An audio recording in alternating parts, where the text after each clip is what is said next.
Well, I swore that I would never write a memoir, but I changed my mind a year or two ago.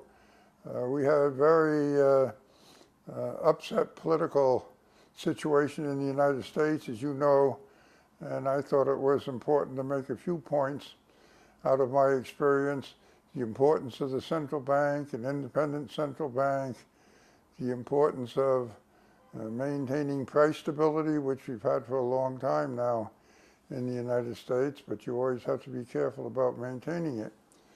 And then a bigger issue that does not involve monetary policy directly is the lack of trust among American citizens in their own government, which is very unusual, but it's been happening in recent years to the point that, for instance, in a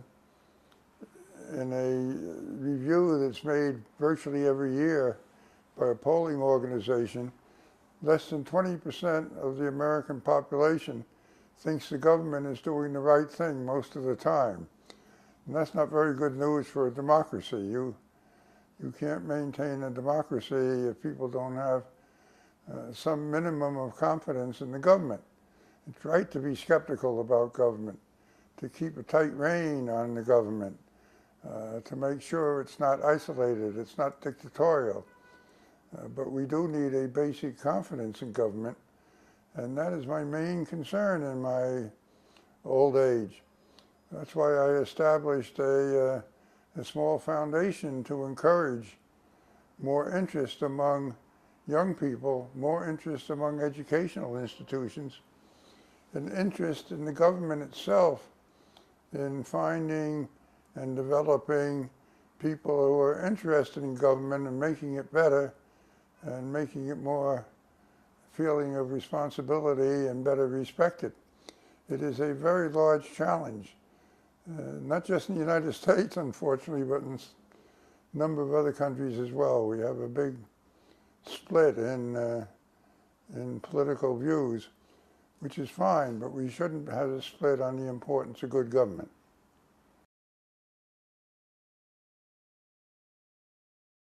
Well, the particular message that I have is we have to look through this very difficult period that we have of disagreement, contest, inability to carry out consistent policies. We have to get through that. And hopefully the last election may help, but we've got to develop a sense in the country of greater unity, and it's very difficult.